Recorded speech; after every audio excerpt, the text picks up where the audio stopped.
Welcome to Cage Minds. I'm Mika Frankl. It's boxing fight night in Las Cruces this Saturday. The main event, Derek Perez, and my guest at this time, Dewayne Bonds. We'll call him for the moment. He said he's a man of many different names. Sir, thank you for the time. How you doing? DJ El Capuy Negro Bonds. I'm doing all right. How you doing, sir? I'm great. It's fight week. We're a couple days out. How you feeling? Dangerous. Dangerous. Why dangerous? Nah, that's just what the camp says. I feel I'm good. I feel good. I feel ready. I'm ready to fight. Ready to get it over with so I can eat. That's always the hardest part of this week, right? Why not get to fight night so you get that good dinner? Yeah, definitely. Definitely thinking about a whole bunch of different dinners. As we head into this fight, you're on a 6-fight win streak. Talk to me about momentum and these last 6. Those last 6 are in the past. I'm not looking past this guy that I'm fighting. I know he's coming to fight. I have a lot of respect for him. He's a veteran in many different combat sports, so I'm not looking past him. The 6 fights was in the past. This is a new fight that I gotta get ready for. Well, even though it's in the past, what do you feel over these last 2 years has come together for you inside the ring? It's getting organizing the team. You know, boxing, I'm in there by myself, but it's really a team sport. Having the right coaches, being around the right people to keep you positive, and you know, just things like that. Just building the team. A pro since 2015, but tell me, when did you first start this sport? I want to say maybe 2 years before I turned professional. Ran into James Tillis, who's the fighting cowboy. He fought Mike Tyson. He's the first person to go the distance with Mike Tyson.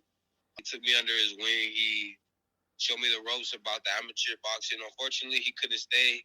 When I caught him, he was already moving to Las Vegas, so I didn't get to really spend too much time with him, but he did introduce me to something different and got me on to where I am today. So shout out to James Tillis. And talk about where you are today. Tell us about the team. You know, it's just more about motivation. We're all trying to get into. We all got the same. How do they say? Surround yourself with the people that got the same vision as you. You know, and a lot of these guys, they're hungry just like I am. We got a couple of the guys that are in my camp that are fighting on the same card, so we're just feeding off of each other. Well, give us the names. Everybody that is fighting on the card that's from the camp. Yeah, I don't miss anybody, but I'm gonna try. Okay, so we got George Tovar, we got Brandon White, we got Mikey Tovar, which there's no relation into those two. We got Amy Salinas, which doesn't train here, but she's somebody that I've been watching for a while, and you know, I'm really rooting for her. We have Jennifer Hahn's sister, Stephanie Hahn, making her pro debut. You know, so we just have a lot of locals that are going to be on this card that I'm looking forward to seeing. Not only my fight, but I'm looking forward to seeing their fights also. It should be a great night of boxing. What's it do for the atmosphere then in the gym with so many people focusing on one night? This isn't our first time. You know, everybody got their own. We all got our own tunnel vision, you know, so we sit here and laugh, but as soon as we laugh, we turn around and we're back to frowning again. You know, we're just getting ready. We're all hungry here, so, you know, we're having to put up with each other's attitudes and everything like that. So it's cool. It's real cool. It makes the sparring 10 times better. Has there been any thought from you what fight night's going to be like? You're going to be that last dude back there in the dressing room by himself after everybody else fought. I'm humble enough to just say, you know, I hope that me and this guy come out safe. I know that he has a little animosity towards me. You know, me, I forgive and forget. You know, I really don't even know where it started from. You know, this dude is like I said, I respect this guy. You know, I'm not going to look past him. I'm just going to go in there and try to get a job done. How dangerous of an opponent is taking on not just Derek, but somebody that, as you said, has competed in so many different disciplines, bare knuckle, MMA, kickboxing. He's seen so many different styles before. like I said before, I can't look past the dude. All I could do is prepare myself to go in there with him. Preparing myself. Not really. I've never seen his style. We don't have nobody with his style here at the gym. You know what I mean? So all I can do is just adjust during fight night. Adjust during fight night.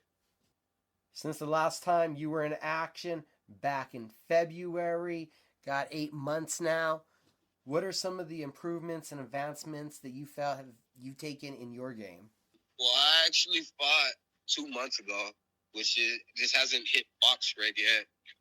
Well, damn, that's behind. But yeah, box rec is a little slow on actually because it was in Mexico. So, like I said, it's just about trying to progress. You know what I mean? It's really my coaches that are actually going to be able to really answer that question. Because me, I'm my biggest critic. I'll look at a fight and I'll win the fight and I'll still find everything that I did wrong. So it's just about trying to better myself.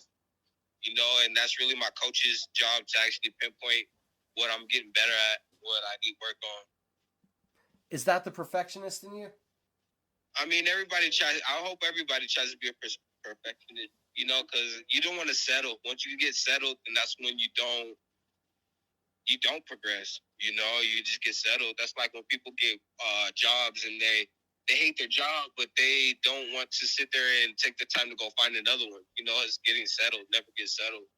Is that something that's helped you continue to push through this sport? Yeah, definitely. Because I have taken a couple losses, so without pushing yourself and trying to do it, I would have been gave up a long time ago. So it's really just keep your focus, keeping your dreams alive. It's really what it's about. We're all getting older each and every day. So it's about just pushing and trying to follow your dream. There's pushing, there's hard work, there's putting in dream, and there's also you're putting on entertainment that you're providing. And I know there's a part of you that wants that spotlight.